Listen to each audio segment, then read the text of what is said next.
Okay.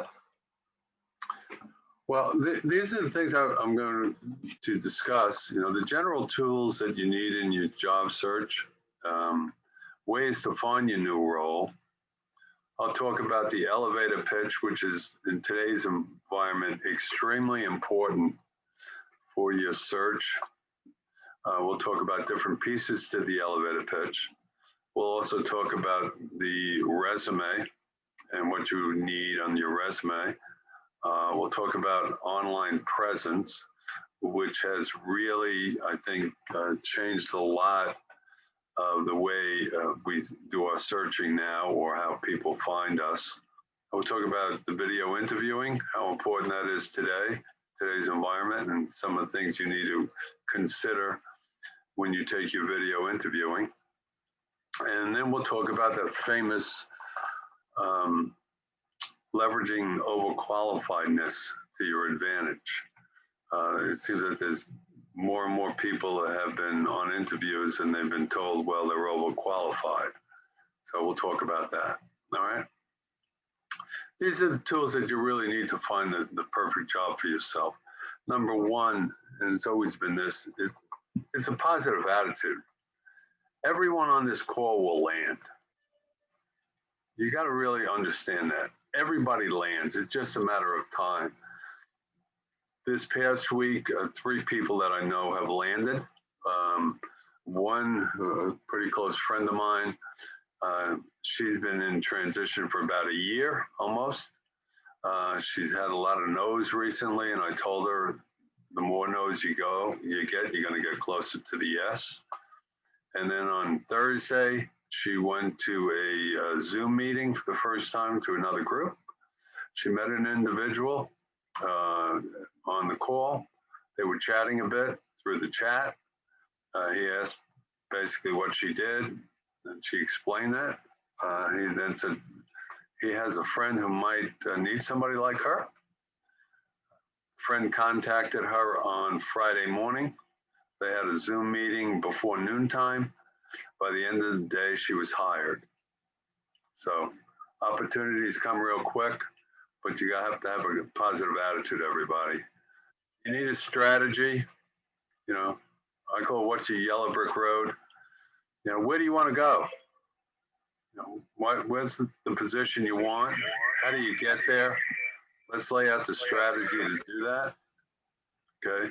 You need your target companies. You need your networks. And your networks are really, you got a personal network, your friends and family, and then you have your business network, which are the colleagues that you worked with in the past, and some new people in your group who you haven't worked with, but you're networking with. And there's the combined network. There's the overlap between personal, friends and family, and business. Keep that in mind as you go through this. You always want to dress the part, dress for success. Even when you are on the Zoom meetings, okay, if you're going to go for interviews, you'll find out what the dress code is generally, what's appropriate, what people have been experiencing. You're always on stage when you're in job search, and remember that. Your elevator pitch, you need several elevator pitches. And what they are your marketing message. They tell other people what you're all about and the value that you bring to the table. And you really need a very strong elevator pitch today. We have your business cards, your name tags, etc. This is more when you have your regular meetings. Business cards are still been given out, although obviously we cannot do it on these Zoom calls. That's why I ask you to put it in the chat. You need a marketing plan. Your marketing plan is really the document that bridges the gap from your past to the future. It's part of your resume, and it's also target companies going forward. You do need a powerful resume. Resumes can be, 1 page, 2 page, multiple pages. There's no rules in putting these together. There are certain types of, I'll call it things that people are looking for, some type of consistencies, but there's no rules.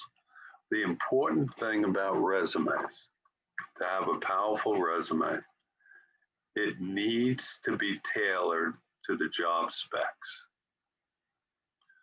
So what you have to realize then, for every position you apply for, your resume should be tailored to that position. Therefore, you will have many, many resumes. You need a powerful LinkedIn profile today. Many companies are finding people through LinkedIn. There are over 900,000. I'll repeat that. Over 900,000 recruiters on LinkedIn who are looking for people like you. And they find you through your LinkedIn profile. And there are things that they look for which you might not even think about. But it's important to know that you have a powerful profile and the things that you need to have on it so people will find you. You also need today a strong social media online presence so people know who you are and they recognize you. A friend of mine, Ken was very introverted, and he's an IT guy, and people really, didn't know him. And Paul and I, are friends. We started talking, and I told him, what the talents he has, and he has great talents when it comes to LinkedIn. I said, you're going to have to put yourself out there and let people know about it. And he started writing about LinkedIn. He then formed a networking group, which he has every Tuesday. It's called Lunch and Learn. And right now he's one of the, they'll call it the rock stars out on the internet when it comes into LinkedIn. And his presence is well known now.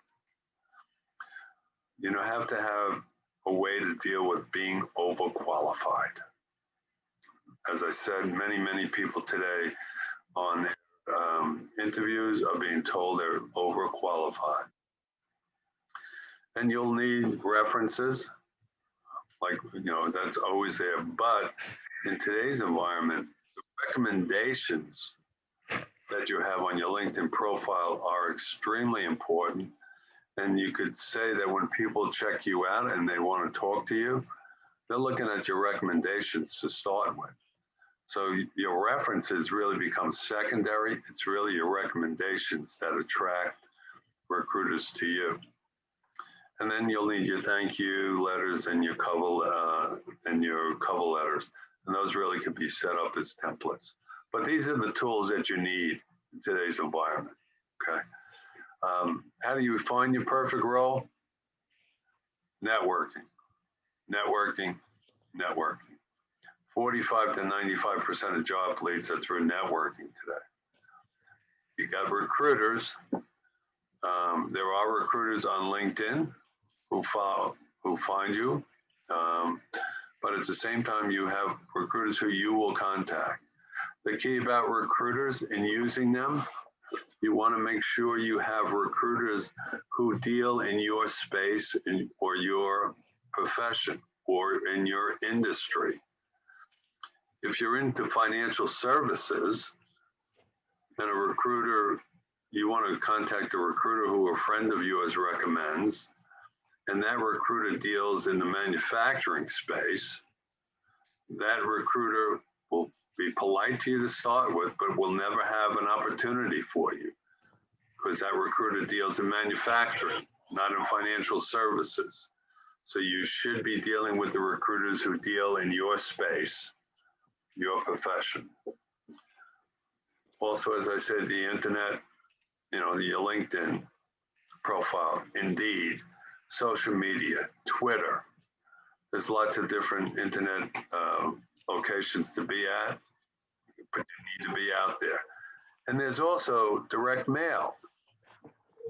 You'd be surprised by sending a letter without your resume, I will caution you, to the heads of organizations and telling them how good you are, okay? And, somebody said direct mail, how I'm in an successful is information that? session for Georgetown. Okay, And this is, my camera's can we on. mute? I'm in an information session for Georgetown. Mute? Can we mute? And in their, Thank you. And the other places where you could find a position are really, if you're doing some consulting or you're doing some contracting work, it's like try me and buy me. You're there, you get to see the company gets to see you. And from a contract or from a consulting gig, they could hire you full time. You could buy a franchise if you want, or you could start your own business. Those are the ways to find the roles that you want. The elevator pitch, well, let's look at it. Really, what is it? We talk about it a lot.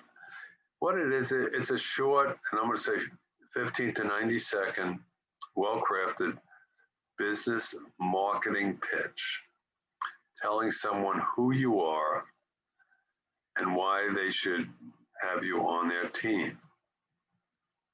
That's what it is, okay? It markets you. The pitch allows others to focus on you. And what it does, it sets you apart from the other people who are looking for that position. That's what the pitch does, and it does it in 15 to 90 seconds. And you really have to have a pitch that makes you unique, okay? But bear in mind, when you have an elevated pitch, when you use it and who you are speaking to with your pitch is very important.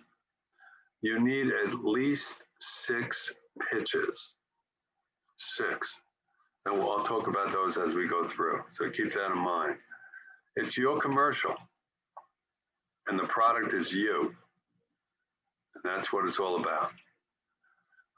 You need to know your audience to make your pitch.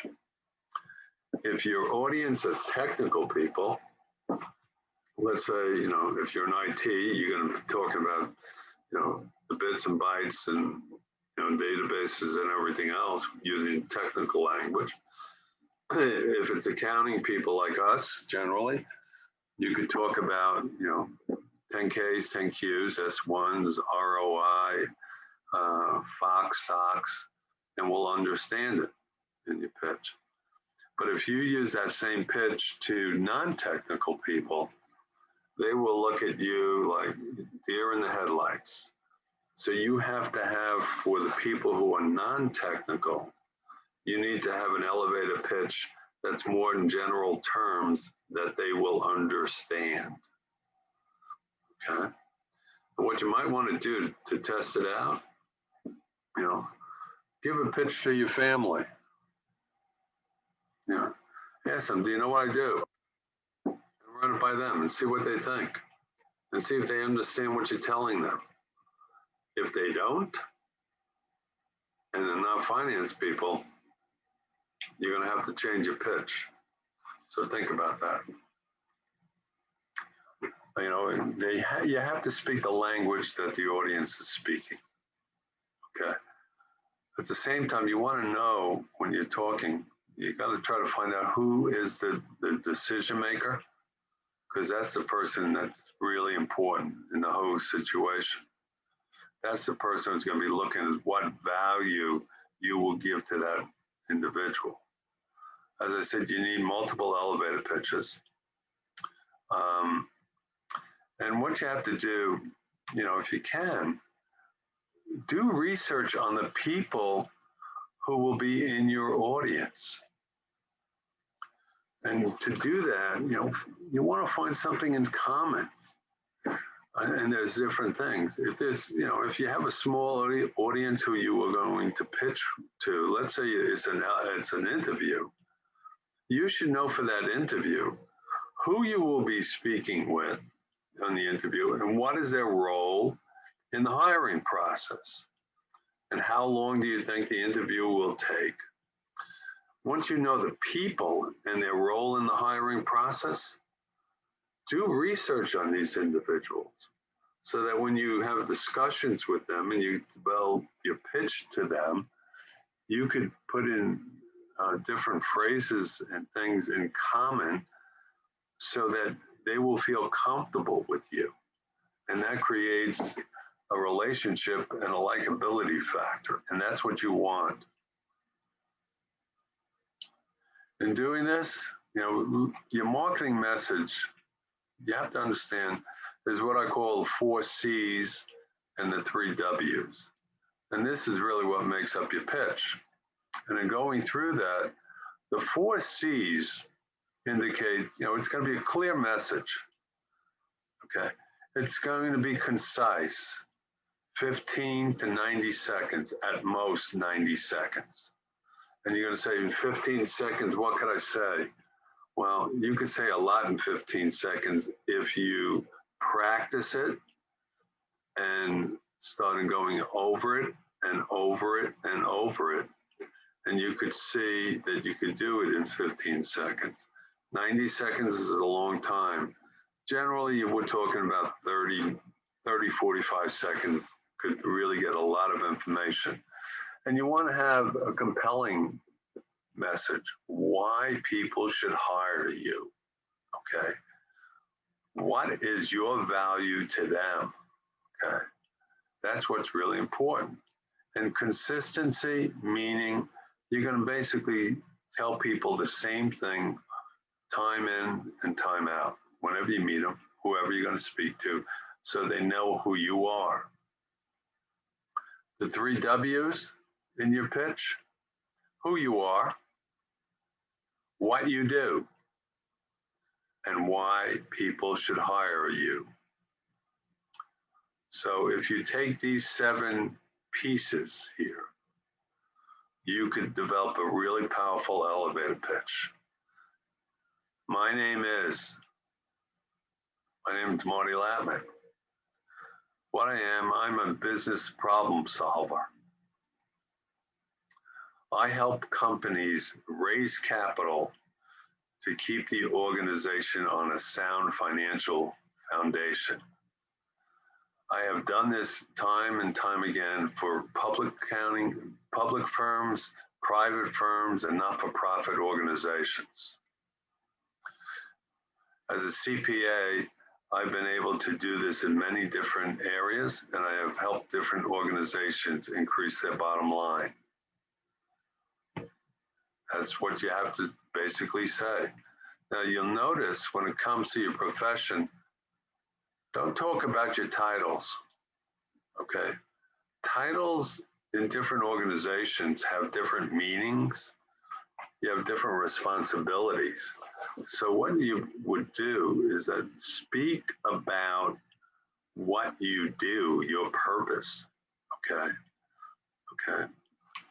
What type of thing you are most known for. And that will really help you in developing your pitch. And then what you might add to it is a third-party validation. Many companies who I've dealt with before are very appreciative, and that they will tell you that I have helped them raise the capital that they needed to take the company to the next level. Okay, so these are some of the things. How do you write the pitch? It's real simple. Okay, think about and write down your major accomplishments. Okay, just think about it. But in your accomplishments, if you had a long career, think if that accomplishment is still very needed today, or that it hasn't been replaced with a lot of technology. I know earlier on in my career, I did some things where some accomplishments with people thought it was incredible. Okay, they were really good state-of-the-art type situations, saved them a lot of money, exposed a lot of things that were issues that had to be resolved. Today, the stuff that I did, and it took me 9 months, you can do it on your phone today with different apps. So think about that. Think and bullet your skills.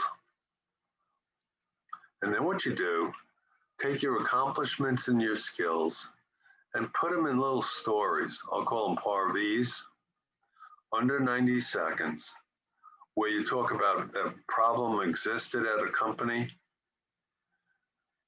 you took an action for the problem, and your action gave the company a result, and the result gave the company value. So if you look at it, you want to talk about the value to the organization that was achieved from the results that you produced through the action you undertook to the problem that existed.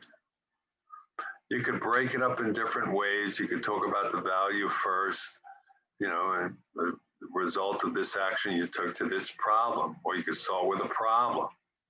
But you want to have at least 10 of these stories, and you want to have them, in your mind at all times so that it's easy to discuss them, not robotically, but that you could deliver them at a moment's notice.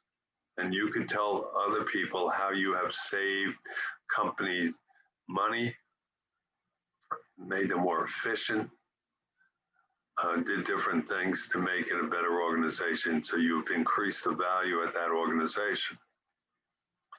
And going through this, you will be seeing that you'll develop a theme, so to speak, on who you are. Are you a problem solver? Do you turn around organizations? Things of that nature.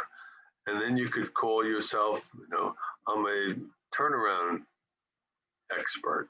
And I've done this before in these locations, for example. And then you give an example of it, okay? It helps people focus when you tell them these stories and you have a theme, okay? And it helps them connect with you and with others.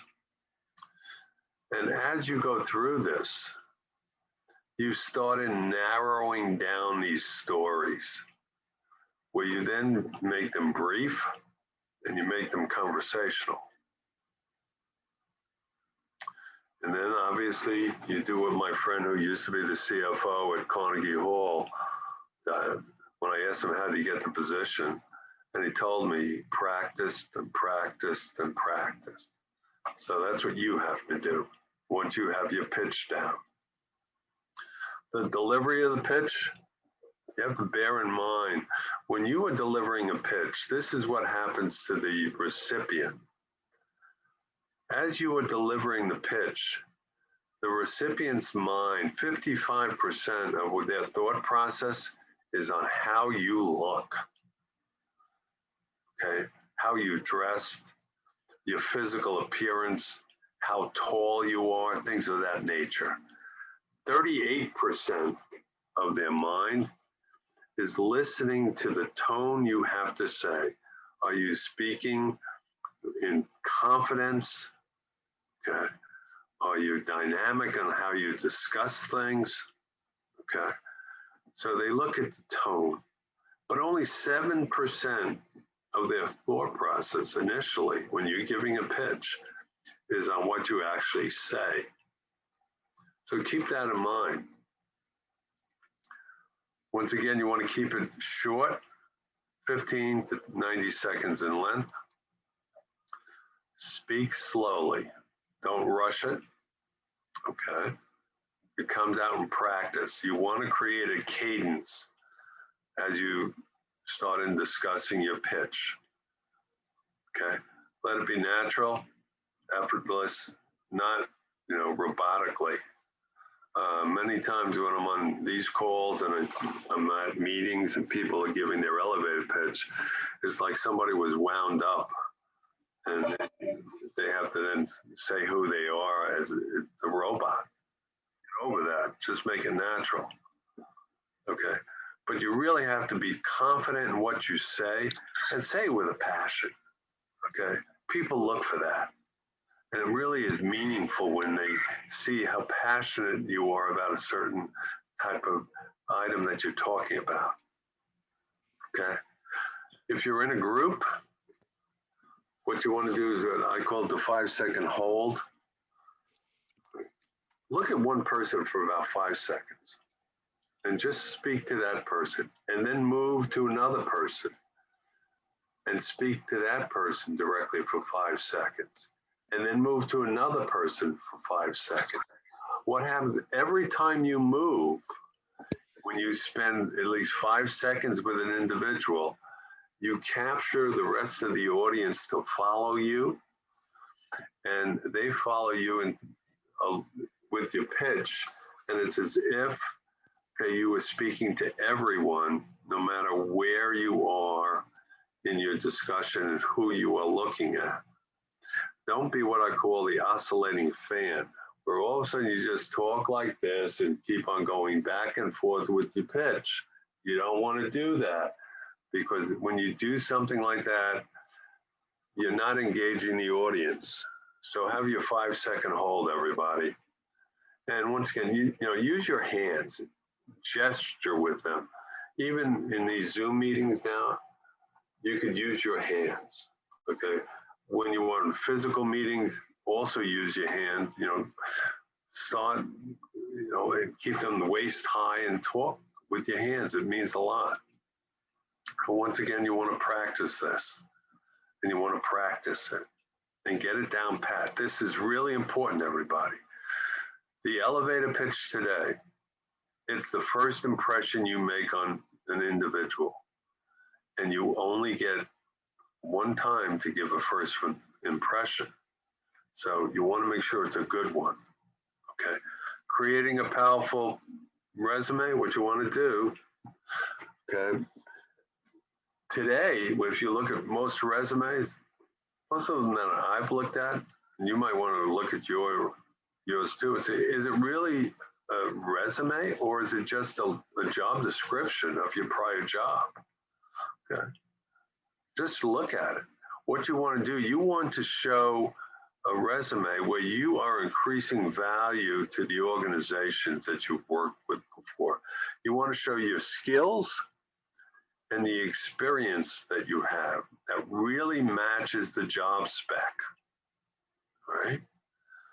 When you're applying for a job, they'll generally maybe have 10 job specs, and most people don't have 10. So then it comes in your mind, should I apply or shouldn't I apply? My general rule of thumb, if you have 70% of the job specs, I would apply, as long as part of that 70% represents the specs to which they say are required. If they have specs that say required and you do not have that spec, you have not done that, I would not apply, okay? What they do, they generally always look at the required first and then look at the other pieces, okay? Use your bullets to tell your story. Use your PAR-Vs, okay? All your bullets should be PAR-Vs, okay? And, don't waste space. Like I've seen chief financial officers have the first bullet under their companies, in charge of financial operations of organization. Well, one would think that a chief financial officer is in charge of the financial operations of an organization. And that's what I call so what. My so what theory of resumes when it comes to bullets, okay? Show the value that you've added, okay? We're finance people, so use dollars, percentages, numbers, okay? And yes, some of us have, non-disclosure agreements, and so you have to be careful with the numbers that you use, but you could also use percentages, but bear that in mind, okay? Emphasize the last 10 to 15 years. Emphasize it. That should have the most bullets. Now, at the same time, what I believe in is that I believe in full disclosure. So if you have companies that you worked at that are more than 15 years old, you can just summarize those. Just put the name of the company, okay? You could put the name of the company, the date, and you could also put the title, or you put the name of the company in your title to show your progression up the ladder. Okay. But, I have this so what theory of resume. When I read a bullet, and you should, I think, put this in practice, take a look at your resume and read the bullets. And then at the end of the bullets, say, okay, so what? What does it mean? What value did that create? And if it didn't create a value, well, the bullet's too short or inappropriate. For instance, you'll say, okay, in charge of staff of 100 people. Okay, so what? What does that mean? What does it tell me? Think about that. Right? Your online presence today, which is extremely, extremely important because people have to get to know who you are. What you should do, number one, link in with everybody who you know. Okay, LinkedIn is the biggest database right now for professionals. And so what you want to do, you want to have in your LinkedIn connections, your coworkers that you've had, and I would even go back to when you first started.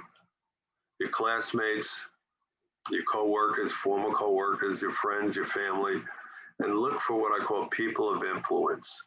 Those are the decision makers in different companies. And you might want to, try to do that based upon your target companies to connect with people. All right. You might want to say, well, a former coworker, I worked with that person 20 years ago. Okay, we were staff accountants then. Why would I want to connect with that person today? Well, if you've gone up the ranks, in all probability, that person has too. And if you connect, that person might today be, in charge of a company as a president. You never know. And you're going to tell me, well, what am I going to say? It's 20 years. I haven't, how am I going to connect with this? I haven't spoken to this person in 20 years. Let me tell you, it's really easy. All you have to do is email a person and say something similar to, it's been a long time. And I was thinking about you the other day. I was just wondering what's going on with you. Let's have a chat. It's as easy as that to start connecting with people. You could join LinkedIn groups. You could join up to 100 LinkedIn groups now. And if you're in certain industries, look for the industry LinkedIn groups. Because once you are in the LinkedIn groups, you could communicate with the people in that group. And just think now how many people you could really, look for who could help you get into different organizations. In LinkedIn in your profile, you want to look for keywords. That's how people find you. There is a difference between managing and management. And so what you could do, you could look for your position that you're looking for, put in the title in LinkedIn in the search, see the first 5 or 6 people who come up, print out their LinkedIn profile, and look for some of the words that they have. And you'll find that the people generally at the top using the same type of words. And see, these are the things that I've done, but I use different words. Well, then change them. Change them to the words that other people are using. Join other groups, through Twitter, Facebook, Meetup, Instagram. Okay, there's a lot of jobs on Twitter today that's coming through the feed.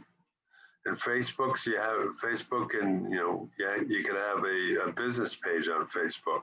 You could also have it in Google. Okay. You might want to join this networking group, Virtual Networking International. I think it's a subscription base, but it's a huge network. You might want to think about that. Okay. Join online chats. When you started seeing the threads come through, people say something, and a lot of people just click like. And by clicking like, all it does, it puts your picture over there next to the comment. Why don't you just comment instead, right? You can write something, this is a very good article. And when you do that, your name is circulated to everyone who's looking at this comment. This way you increase your exposure on LinkedIn. You want to attend different webinars so people get to see who you are. You want to follow the people of influence. Follow them, see what they're writing, okay? And then you can comment on that. And they get to see what you've commented on. They get to know who you are. You might want to do the same thing for bloggers. So you might want to create your own blog. You don't have to make a blog every week. You can do it once a month. But once it's out there, it's out there. So people can get to look at you and think you're the expert in this area. This is you all creating your online presence. Today, in interviewing, almost all companies, the first interview they're doing is via Zoom or another type of platform like that. And you really have to get accustomed to it. My niece is now in a new position. She's the vice president of this one organization now. She took the job. She was hired in November. I could tell you in the interview, she didn't meet anybody in person. Okay, it's an international company. She has a staff of about 30 people under her. She hasn't met any of them physically. Everything has been up to this date via, platforms like Zoom. That's what's happening today, and companies are interviewing more and more via these type of platforms. So what you have to look at is going through here, that if you're going to have an interview or meet people in this environment, find a quiet place and check the lighting, okay? And check the background. You might want to have a virtual background, although I don't generally like them that much, because with the virtual background, when you start moving certain ways, you'll have what I call a drag, and parts of pixels will move one way or the other. You don't want to, you can do that, but I wouldn't recommend it. You can get a green screen that you could use. But you want to, make sure there's no clutter in the background. You could have a screen like I have. If you're using a laptop, put it on a shoebox. We'll put it on a couple of reams of paper or on a stand. Make sure that the camera is at eye level, so you're not looking down. Before your meeting, test your computer. Test that the audio is working and the visual is working. Sometimes you might have to get an external microphone to use, or you might need an external camera to use, a stronger camera than you have in your laptop. The plugins, use them, but test it out, okay? What you might want to do is record yourself. See how you appear to others, okay? You might want to practice this. Practice an interview on Zoom with a friend of yours. Just do it and see what happens. You can record it and then check it out. All right. It's great. And, in doing this now, there are other systems aside from Zoom. I went through it, and I believe there's 12 different platforms for this video conferencing. You have Skype, you have Zoom, you have GoToMeeting, which is pretty popular too. You have Hangout, Google Meet, Team, etc. Some of these other ones. You should get familiar with them. You don't have to necessarily be an expert. They're generally all similar type of systems, but they have the buttons in different areas. For instance, the chat in Zoom is all the way on the bottom, and the chat in GoToMeeting is all the way up in the top. in GoToMeeting, it's like in a bubble that you would see on a cartoon. Here on Zoom, it says chat. So start working with some of these. You could test them out and just get familiar with them. Okay. You want to have, people are in your house where you are, let them know that you're going to have an interview. That to be quiet. If you have a room where you could close the door and put a sign, do not disturb. Okay. If you have landlines in the room, turn them off. Okay. Make it so you don't have any distractions. If other people are also, using technology, see if you could have them, not be on the system the time you're having your interview. You don't want to drain the system. If they're playing games or watching movies, see if they can get off before you have your interview. Okay, let that be known. Okay, and dress professionally or appropriate for the position. Okay, even though it's on Zoom and you're not meeting professionally, you're not meeting in person, it is a professional meeting. So keep that in mind. Relating to the wonderful I'm being overqualified, that generally means a couple things. Number one, you'll be getting paid more than they want to pay you, or you're older than they want you. That's generally what they're looking at when they talk about overqualified. Okay. But what you have to do, you have to understand what they're thinking. Find out what do they mean by overqualified. Okay. You could ask them, well, why? What do you mean by overqualified? Okay. You want to have going into your meeting, anticipate what they might say, what they might ask you, and have a strategy on how to address these concerns. If you look at it in today's environment, this is an interesting article. If you go to the Academy of Management Journal, in doing it, the Academy of Management Journal, in it they have an article where they found that hiring someone who is, quote, overqualified can be a win for both the employer and the employee. And you might want to mention that. What happens as an overqualified person, you could tell them all the good things that you do, okay? You've had the experience that they're looking for, so they don't have to teach you, okay? You've hit the road running. You don't have time, you don't have to be educated, all right? You know how to get the job done, okay? You've worked with people before in all different levels, okay? You can mentor other people along the way, all right? When it comes to salary, well, sometimes you can basically indicate, well, look, salary is not, and where I am right now is not the important part. The important part is the challenges that I have, etc. There's different ways to approach this, but you want to take your age and your overqualifiedness and use it as an asset and not say it's bad, it's good. You have all this great experience, okay? You know how to get the job done, okay? What generally goes through the person's mind, the hiring manager, or the people who interview you when they tell you you're overqualified, these are the things they generally talk about. They're looking for the out of work and desperate applicant. And they're thinking, if that's you, you will leave as soon as another offer comes.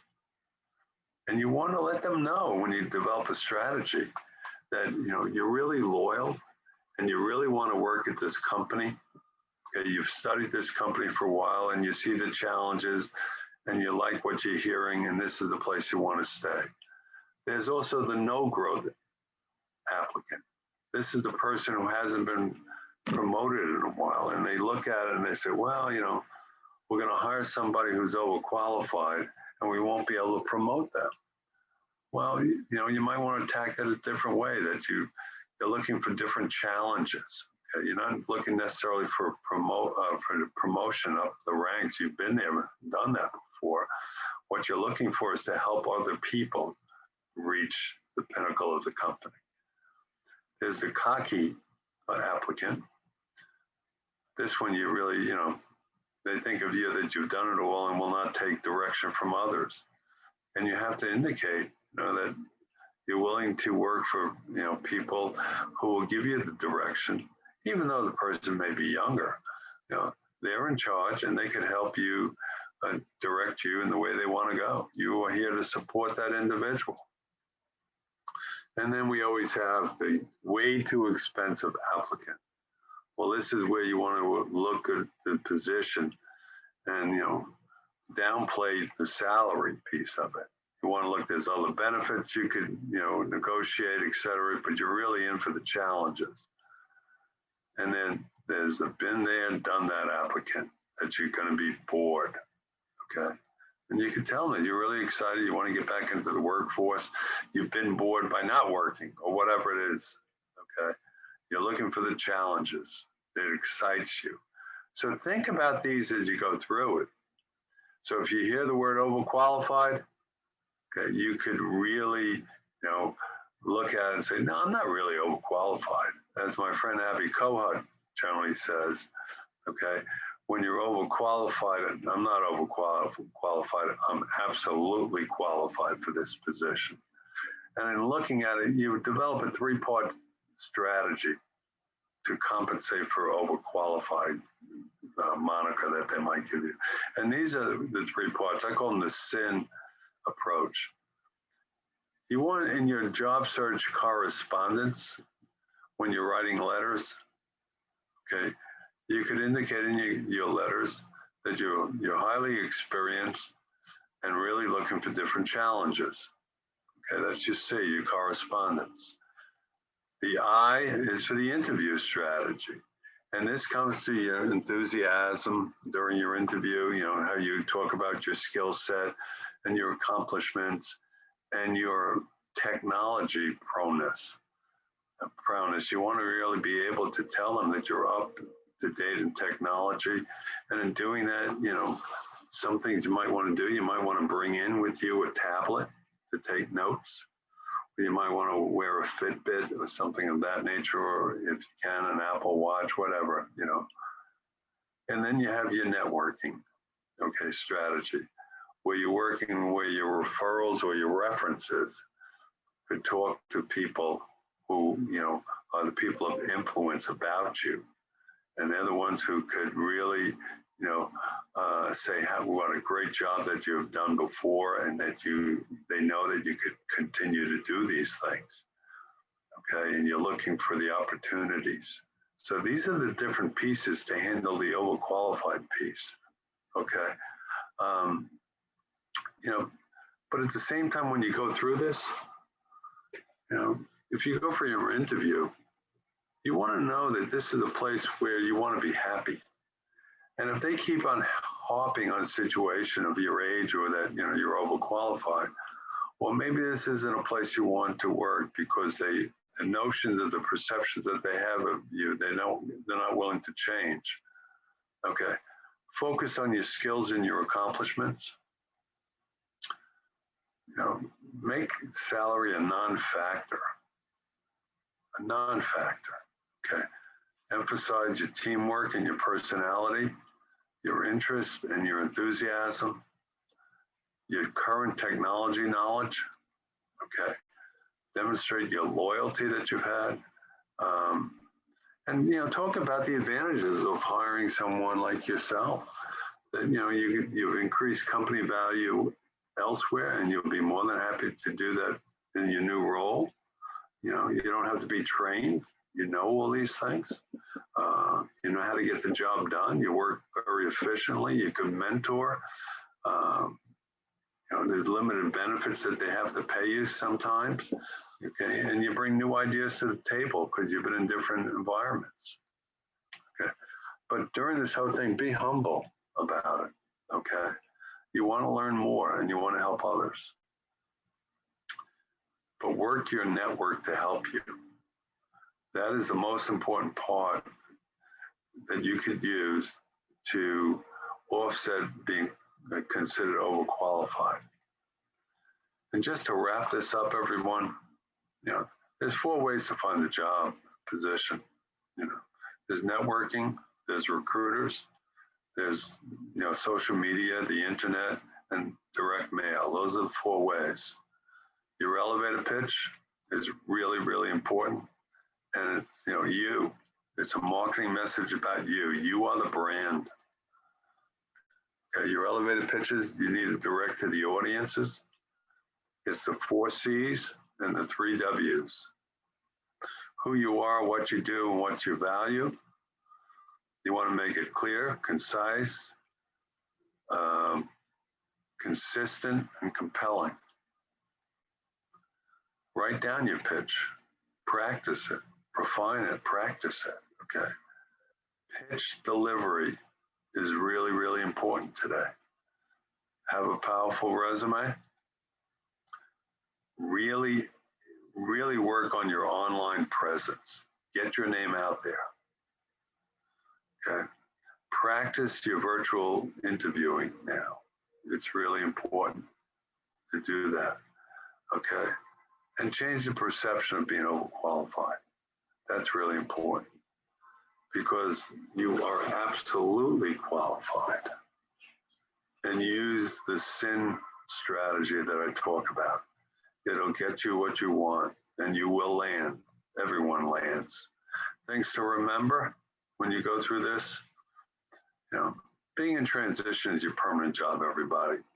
Landing is only temporary. Remember your ABCs, that you'll always be connected to your network.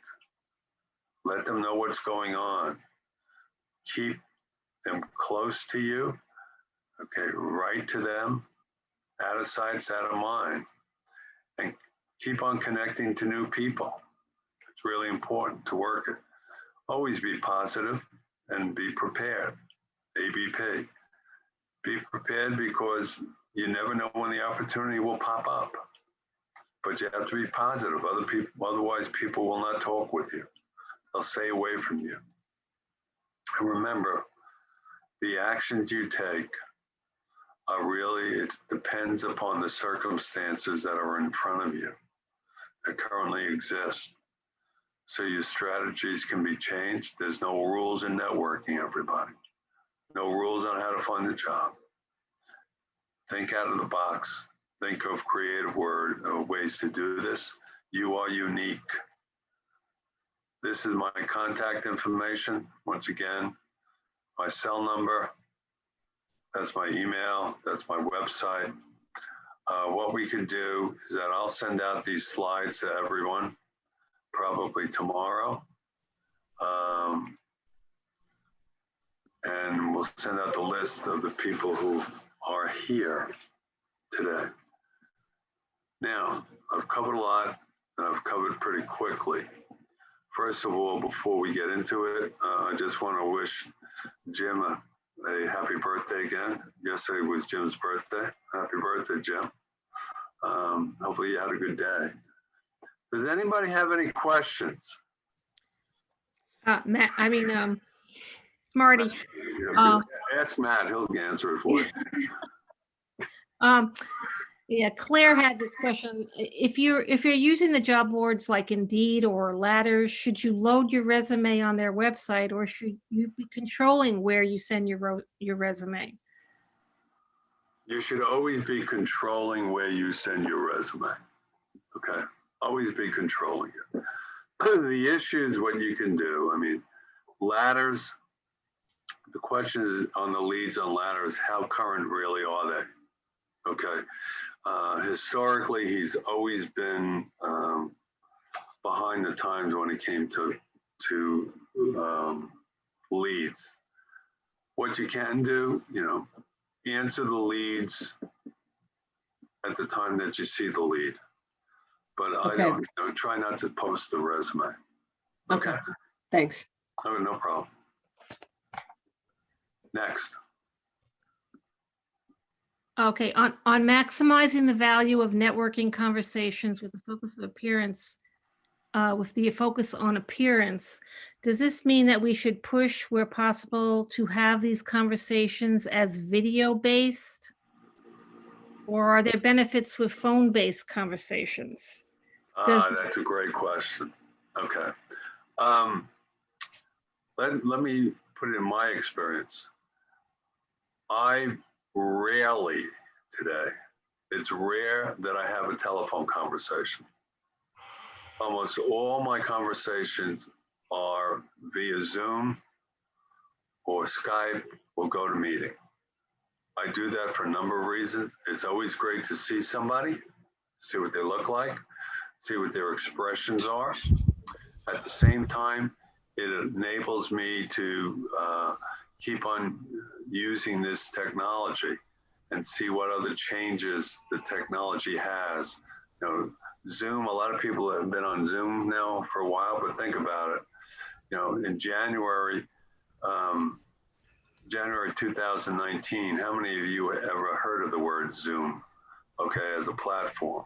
And during that time, they have really changed it and it has enhanced it. So I do not make regular phone calls anymore unless the person who wants to chat basically does not want to have a video chat. And I'll ask them, generally I'll phrase it, hey, let's have a chat. I'll send you a Zoom invitation, okay? That's how I do it. Okay? So hopefully that answers your question. Thanks, Marty. Okay, Bill, did that cover it? Thank you. Okay, great. Anybody else? I just want to come back to Claire for a second. Claire, the other thing, you know, as I mentioned before, you want all your resumes to be tailored to the job specs. And when you start posting your resume out there, you're not going to be able to cover all those specific items. That makes sense. Okay, now a lot of people might say this is something, and people fall into this trap, and they'll say, well, you know, I have my boilerplate resume that I always use, and anything that's different that I'm going to address, I'm going to address it in my cover letter. Okay, and they write why, you know, why they are qualified in the cover letter, as opposed to having that in your resume. Okay. The problem is this. Generally, when resumes go to HR, generally HR will take the resume and the cover letter and create a folder for HR. When they send the paperwork to the people who will be the hiring people or the interviewing people, they'll only send the resume. So if you put things specifically in your cover letter that are not in your resume, the people who get your resume do not see this. So the rule that I have, if it's in the cover letter, it should be in the resume. Okay? Okay, that's the other reason, Claire, by posting it, it's a stagnant, you know, it's not dynamic changing. It's not a good idea. Okay, I get it. All right. Anybody else? Going once. Going twice. Okay. For those who might be interested. Wait. Okay. Nina, come on, you can ask the question. Go ahead, Nina, come on. I don't know if my audio is working very well. Can you hear me? Okay, can you hear me better now? A little, go ahead. My audio is acting up. Okay, Marty, 2 quick questions. I'll make them quick. If you have more than 25 years experience at one company, in your spreadsheet, you said the first 15 years. Are you saying that we concentrate on the most 15 and then create a one-liner for the back? No, that's a very good question. No, what I meant by that is that, you know, the last 10 to 15 years, basically with the different companies. If you've been with a company longer than 15 years or whatever, okay, include that company, okay? But anything before that with a different company, don't do it. Now, if you've been 25 years with the same company, what I would do is that right underneath the name of the company, when you write something about the company, and then you generally have your most current position, I would group all my positions together for that organization, going down the most current and the one before. So they'll see the progression of your leadership at the company. But then in the body where you're putting your bullets, I would not separate them based upon the different positions you were in. Let's say you were in 5 different positions. I would not write one position and then a couple of bullets, then the next position and a couple of bullets, then the next. I wouldn't do that. What about by functional category? Give me an example. Exactly everything that you said, but compliance, I don't know, risk You could put management. that, you could just in the bullets, just put them in by bullets. It doesn't make a difference where you've done them within a company. They see, I don't care if you did something as a controller and Right. you did another thing as a CFO or you did it as director of finance. I know you've done it.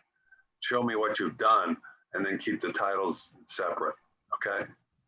That's how I Okay, would do and it. 30 seconds, thank you. And 30 seconds on the last question is, if we're writing articles to post on LinkedIn, how long should it be? Anybody want to take a guess? Less than, I don't know, 1,000 to 2,000 words? It depends. It depends. Thanks, Bill. Congratulations. It depends. Okay. Look, Nina, it doesn't make a difference. I mean, I remember, being in college and they say, you have to write, a paper that's 1,000 words. Okay. When you really look back, if you could say things that's more abbreviated, why not do that? Why do you have to have 1,000 words? And then you have to start counting the words? Give me a break. What's the magic of 1,000 words? Okay. You want to get your point across. Whatever it takes to get the point across, do it.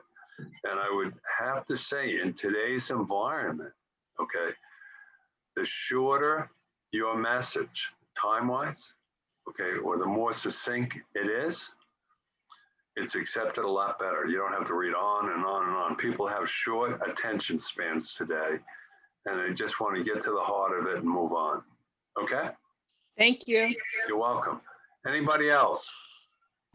Hey Marty, can you address this topic from last week's Seth Greenfield? Last week, was it Melanie Woods gave the presentation, and she talked about the question was raised about open to work on LinkedIn. Yeah. Seem to be hearing too many differing opinions about that. Everybody has their own opinion. Okay. What, some people say by having it out there, your friends and your family and, other former colleagues see that you're looking for work. Okay. If you believe that by putting that circle out there, the recruiters are going to find you more times, that's wrong. Because what happens when you look in LinkedIn, okay, on the recruiters package, what happens is that when you have, if you go back into your settings, in your settings under your profile, when you're going to put that picture or that ring around, your head, it's going to say, do you want, there's a question, do you want to pick the circle or do you just want to look for your job? Okay, privately, I think it says. We got the exact wording. But by hitting it where you could say you're looking for work, but not having the ring around your face, okay, recruiters key on that switch that's in your settings than on your picture, okay? And if everyone has all these green pictures open for work, I direct you to Nancy Aronson, good friend of mine, Nancy Krull, K-R-U-L-L, Aronson, A-R-O-N-S-O-N. Check out Nancy. She has a circle around her picture, which is gold and purple. It made her unique. And she just landed a job Thursday, Friday. Yeah. But it's different. So hopefully that answers it, Seth. It's up to you. Okay. Okay? Anybody else? Marty, a LinkedIn question. What's a good way to actually mine our connections that we have on LinkedIn? Like we have so many on our LinkedIn connections. How do we know like where to start to help us to, look for how they can help us find a job? Like to mine this data is where I kind of get lost in with things. Well, it comes back to knowing who you have in your network. Okay, you could do a search on companies. If you have your different target companies, you could do a search on titles. Okay, and then start looking at the people in your network. Hopefully, you know the people in your network when you accept them. All right, and then hopefully you've had conversations with them, which is really important. So that's how you really start mining them. There's a search within LinkedIn that you can do to start off with the company. Okay, where you put your name when you want to search for somebody's name, put the company. You get the company, and then you can get advanced searches and look further. But do you first pull up your connection list and then search on that? Or do you search on a company? Whichever one you want to do. It's up to you. Okay. You can search on people with, start looking at different people, put it in title, take a look at titles, and you can see from that nature over there how you do it. Okay. The people in the FENG, what I'd suggest you do, go out to our database. We have 38,000 financial people out there, who you can talk to in different companies. So I can tell you a lot about the companies. Use it. Okay. All right. Listen, I'm going to have to leave quickly because I have to run to Cleveland right now, and I really appreciate everybody's time. As I say, we will send out the list probably tomorrow with the slides. The next meeting will be next Monday, and I'll be talking about leveraging your relationship for a successful career. And the first Bergen meeting of March on March 4th, Paul Sakala, get the offer, a killer interview technique that works. Roy Rogers, my friend, used to say as we sign off, happy trails to you until we meet again. So long, everybody. Take care. Be Thank you, safe. Marty. Thanks, Marty.